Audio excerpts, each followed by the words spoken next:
Muy buenos días, Dios le bendiga. En esta mañana vamos a iniciar con lo que es el tema que tenemos para hoy, el bautismo en el Espíritu Santo.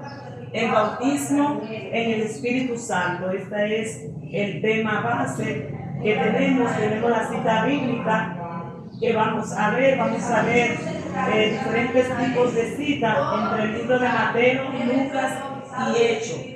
Y tenemos un objetivo esencial a nosotros impartir esta clase, que es reconocer que el Nuevo Testamento trata ampliamente del tema del Espíritu Santo. Número 2, anhelar la plenitud del Espíritu Santo. Y número 3, tenemos como objetivo cumplir la misión de la iglesia como vasijas del Espíritu Santo. Entonces, en este día vamos a utilizar lo que es el método de discusión para poder realizar esta clase. Tenemos aquí como pensamiento central que cada cristiano debe de ser bautizado en el Espíritu Santo. Esto lo vamos a ver más adelante porque existen unas cuantas situaciones contrarias a esta que vamos a ver en lo más adelante de la clase. Pues de esta manera vamos a iniciar con lo que es la parte inicial, que habla acerca del bautismo del Espíritu Santo. Pero yo quiero que antes, si ustedes pueden de manera rápida decir qué es el bautismo, o sea, cómo ustedes pueden hablar del bautismo de manera general. Aquí no es la palabra bautismo, independientemente de que sea en agua o de que sea en el Espíritu Santo. ¿Qué es la palabra bautismo? ¿Qué viene siendo para ustedes? Bueno, la palabra bautismo es cuando llevan a uno a las aguas, o sea, sumergen a uno. Sumergir. Entonces ese es el término que quería obtener. Sumergir. Esto viene siendo bautismo. Este es el significado como tal. Sumergir. Inmediatamente introducen a alguien, como fue recientemente Jenny, ¿verdad?, a las aguas. Al sumergirla, esto tipifica de que fue muerta para el mundo y viva para Cristo. Ya murió el viejo hombre, entonces nace el nuevo hombre en Cristo Jesús. Entonces, hay algo importante con relación a una gran verdad bíblica del bautismo en el Espíritu Santo. Esta es una experiencia totalmente distinta a la conversión. Hay algo importante que no podemos ligar lo que es el bautismo en el Espíritu y la conversión. Son cosas diferentes. La conversión viene a una persona, no conoce a Cristo, lo confiesa para arrepentimiento. La conversión viene siendo el resultado del arrepentimiento. Pero el Espíritu Santo, ya el bautismo en el Espíritu Santo, en lo más adelante, pues vamos a ver con detalle lo que es este escenario tan importante. En el caso de los apóstoles, por ejemplo, antes de la experiencia pentecostal, que ellos tenían testimonio por parte de Cristo acerca de su salvación. Sus nombres ya estaban escritos en el libro de la vida. Esto nosotros lo podemos evidenciar. Había muchas cosas que tenían los apóstoles antes de recibir la llenura del Espíritu Santo, que nosotros podemos ver. Ellos caminaron con Jesús, vinieron a Jesús por medio de ¿qué? Del Señor, el cual fue cada uno, estaban en diferentes funciones. Uno estaba pescando, otro estaba sentado en los tributos y así sucesivamente. Entonces así fueron utilizando lo que es la conversión, pero inmediatamente no recibieron el Espíritu Santo. Entonces, ¿cómo nosotros vemos aquí?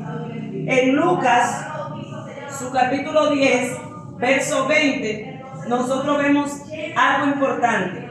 Pero no os regocijéis de que los espíritus se os sujetan, sino regocijaos de que vuestro nombre están escritos en el libro de la vida. El Señor está diciendo están. O sea, ellos, los discípulos, aceptaron al Señor.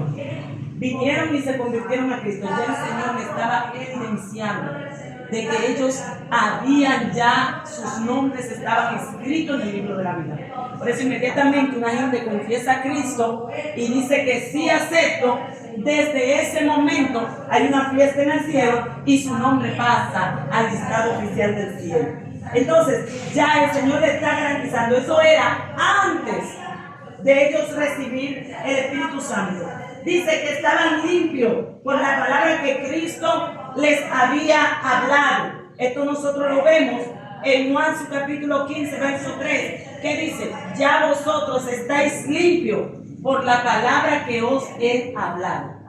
O sea, su nombre está escrito, entonces pasan a ser limpios en Cristo. Andaban con el Señor, pues obviamente que estaban andando conforme a la voluntad del Señor porque andaban con Él. Entonces, otra cosa que podemos ver aquí es que su unión con Cristo era tan íntima como la unión de los pámpanos en la vid. Esto nosotros lo vemos en Juan su capítulo 15, que dice, yo soy la vid, vosotros los pámpanos. El que permanece en mí y yo en él, este lleva mucho fruto, porque separado de mí nada podéis hacer. Entonces estaban unidos en Cristo. Otra de las cosas que vemos es que habían sido elegidos por Cristo con un fin específico. También donde dice en Juan 15, 16, no me elegisteis vosotros a mí. Óigame bien, no me elegisteis vosotros a mí, sino que os elegí a vosotros. Y he puesto para que pidierais, y he puesto para que vayáis y llevéis fruto, y vuestro fruto permanezca, para que todo lo que pidierais al Padre en mi nombre, Él os lo dé. Entonces, dando a entender de que ya los discípulos de igual forma habían sido elegidos para algo importante de parte del Señor. Otra cosa era, no pertenecían al mundo. Se supone que si ya habían confesado a Cristo, ya estaban muertos al mundo, ya no podían vivir como el mundo. Entonces, ¿qué dice? No son del mundo, como tampoco yo soy del mundo. Entonces Jesús en ninguna manera era del mundo. Vino a cumplir una misión de fue rescatar a los que están en el mundo para Cristo. Entonces, ¿qué sigue diciendo? Habían creído en Cristo como enviado de Dios. Habían sido enviados a ministrar al mundo y habían sido enviados a las tribus de Israel. Y eran personas devotas en la oración. Estos eran los discípulos. Pero los discípulos tenían muchas cosas importantes. Todos estos pasos eran muy importantes. Pero había algo, y es que todavía no habían recibido el Espíritu Santo. Ese Espíritu Santo de fuego y de poder todavía no lo habían recibido. Entonces ahora ya, luego de esta introducción, entramos en lleno en nuestro desarrollo de la clase de hoy. El primer punto que tenemos es la promesa del Espíritu Santo. La promesa del Espíritu Santo. ¿Qué fue esa promesa que recibieron los discípulos? Hoy vamos a verla. Entonces tenemos para esto una cita bíblica que se encuentra en Mateo, su capítulo 3, verso 11. Vamos a permitir que le dé lectura nuestra hermana Candy, que tiene la parte asignada. 3:11. Hola. 3:11. Dice así: yo a la verdad no lo utilizo en nada para arrepentimiento, pero el que viene tras de mí, cuyo calzado yo no soy digno de llevar, es más poderoso que yo. Él os bautizará en el Espíritu Santo y fuego. Amén. Entonces, ¿quién es que está hablando aquí en este verso? Si ustedes pueden identificarlo. Juan el Bautista es el que habla en este verso. ¿Y qué es lo que él está hablando ahí? Él está dando ¿qué? Una promesa. ¿Pero qué viene siendo para ustedes el término promesa? ¿A qué se refiere cuando hablamos de promesa? ¿Qué les llega a la mente cuando hablamos de promesa? Una promesa es algo que se le fue prometido a una persona. O sea, cuando Jesús se fue, nos dijo, o les dijo a ellos, no lo voy a dejar solo, sino le voy a enviar el Espíritu Santo. O sea, le está dando una promesa a través de sus palabras. Amén. Correcto. Entonces, esa palabra, promesa, ¿alguien más puede argumentar? Está muy excelente la participación. Una promesa es que no importa el tiempo ni el tiempo que pase, usted tiene que mantenerse firme, manteniendo su fe de que va a recibir eso a su vida. De que va a recibir. Entonces, aquí vemos algo importante con relación al término promesa. Es asociado con este término en el Espíritu Santo, en el bautismo del Espíritu Santo. Conviene mencionar que esta experiencia se menciona en este Nuevo Testamento y se menciona de la manera siguiente, como la promesa del Padre. Cuando nosotros analizamos el verso que acaba de leer nuestra hermana Candy, si le puede dar volumen a ese verso.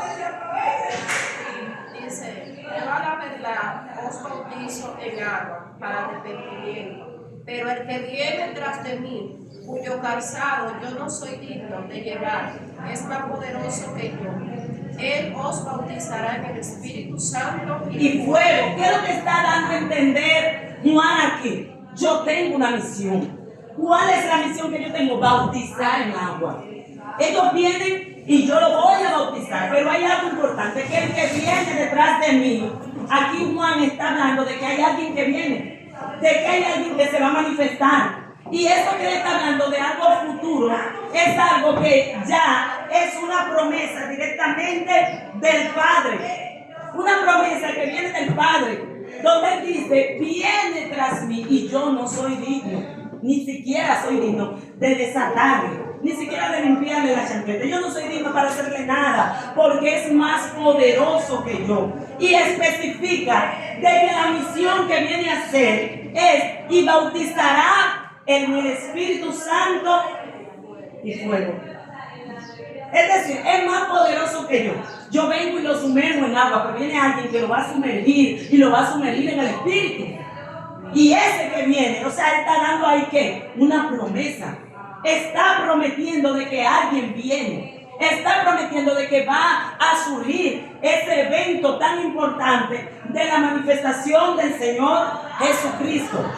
Entonces, aquí nosotros vemos, si uno examina el discurso que pasó con el apóstol Pedro en el día del Pentecostés, encuentra que él ve la experiencia pentecostal como algo que necesariamente tenía que suceder. Pedro lo vio como algo que realmente tenía que pasar. ¿Pero por qué Pedro dice esto? Porque ya él conoció una promesa. Y como decía Candy, como hablaron ahorita mi madre, que es la promesa. O sea, la promesa se cumple. La promesa tiene que cumplirse. ¿Por qué? Porque no la estoy haciendo yo. La promesa se cumple cuando viene directamente de Dios. Y si viene de Dios, tiene cumplimiento. Entonces, por eso, el apóstol Pedro sabía claramente de que era algo que iba a pasar. Alguna manifestación que iba a suceder. Lo que pasó en el Pentecostés, que lo vamos a ver más adelante. Esto también fue profetizado. Fue profetizado por diferentes profetas. ¿Alguien puede identificar aquí algunos de esos profetas que hablaron acerca de la promesa de lo que iba a pasar? Isaías profetizó. Joel profetizó. El poder se derramará, se derramará, se derramará. O sea, hay un coro que dice, que habla acerca. Joel lo profetizó y Cristo lo reunió. O sea, un coro que habla acerca de esta profecía. Y esta profecía nosotros lo podemos ver en el libro de Joel, que habla, uno de los profetas menores. Él habla aquí y dice, y Ezequiel, tenemos aquí la cita de Isaías, porque yo derramaré agua sobre el sequedal y ríos sobre la tierra árida. Mi espíritu derramaré sobre tu generación y mi bendición sobre tu renuevo. ¿Qué dice Joel? Joel dice: los jóvenes verán visiones, los ancianos profetizarán. ¿Qué es lo que está hablando ahí? Está hablando del derramamiento del Espíritu Santo que se iba a manifestar. El libro de Ezequiel también lo dice: y pondré dentro de vosotros mi espíritu y haré que andéis en mis estatutos y guardéis mi precepto y lo pondréis por obra. Aquí Dios prometió que enviaría su espíritu a través de estos profetas. Si estudiamos los evangelios, que también en ellos se encuentran la promesa que Dios enviaría, como fue el verso que acabamos de leer. La versión que encontramos en el evangelio de Juan, que habla acerca de Juan el Bautista, contiene algo que no encontramos directamente en Mateo. Dice: y yo no le conocía, pero el que me envió a bautizar en agua, aquel me dijo: sobre quien vea descender y permanece sobre él es el que bautiza en el Espíritu Santo. O sea, ¿qué es lo que está hablando aquí? Juan no conocía. Juan no sabía ni siquiera cómo era que iba a venir. Ustedes no ven que cuando él viene y él lo va a bautizar, Juan se sorprende. Y cuando vio que la paloma descendió sobre él, se sorprendió realmente. Él no era digno de que él fuera bautizado por Juan. Entonces Juan se sorprende, dando a entender que él no lo conocía. Él no conocía quién era el que iba a venir, iba a manifestar su poder. El testimonio de Juan no fue más que la repetición de lo que Dios reveló directamente acerca de él. Entonces, ¿qué significa que el Espíritu Santo sea una promesa? ¿Alguien me puede decir aquí qué significa que el Espíritu Santo sea una promesa? Después de lo que hemos argumentado, creo que ya ustedes pueden definir qué significa estas cosas. De lo que he escuchado, de lo que has dicho, para mí la promesa viene siendo, en el sentido espiritual, un compromiso de Dios con nosotros. ¿Sí? Ok, ¿qué más? Para mí es una palabra dada que sale de un tiempo, porque eso no tiene que ver con no sabe ni siquiera que es una palabra que se va a cumplir a un pueblo, a una persona que le va a dar algo o que va a recibir algo. Pero ese algo, por más que pase los tiempos,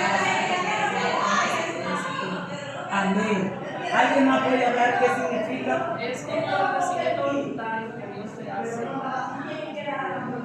Eso es así. El ofrecimiento voluntario.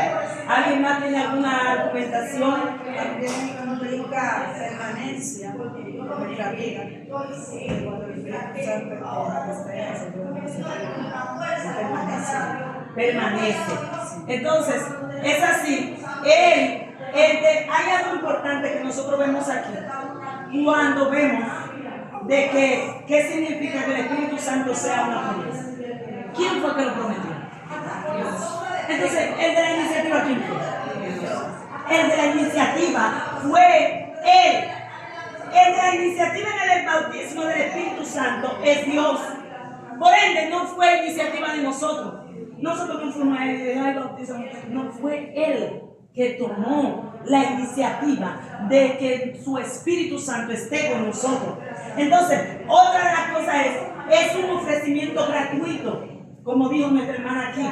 Un ofrecimiento, Él lo ofreció gratuitamente, que no está condicionado a ningún mérito personal. No está condicionado a nada, sino aunque hay requisitos que cumplir. Realmente para poder recibirlo hay que cumplir ciertos requisitos, pero fue un ofrecimiento totalmente gratuito por voluntad de Dios. A Dios le plujo, como dice, a Dios le plujo en su voluntad que su Espíritu Santo sea manifestado sobre nuestra vida. Entonces, define su carácter universal, o sea, no está limitado a un pueblo o a una época o a alguien en específico. Si Él va a descender, desciende. desciende, no importa el lugar, el momento, ni la religión, ni la época, Él se manifiesta. Su poder es general. Él lo manifiesta para todos. Entonces, ¿qué vemos aquí? Que implica permanencia. ¿Sabe lo que significa permanencia? Que se mantiene Se mantiene constante. Algo fijo, que permanece, así como la vida eterna se presenta como una promesa, y esa promesa es eterna. Viene siendo de que Dios es fiel a su promesa, o sea, que lo que Él promete, Él lo cumple, tiene cumplimiento la palabra del Señor. Entonces, ¿qué nosotros vimos aquí? Que todo esto, de la misma manera, el bautismo del Espíritu Santo, el Dios que prometió salvar, es el mismo que prometió bautizar en el Espíritu Santo.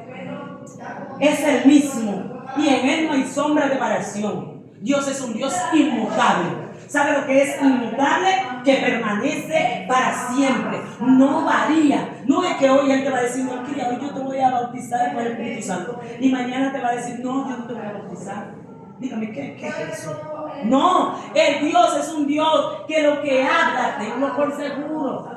Por eso aquí entra la persona que se desespera cuando tienen una promesa de parte del Señor.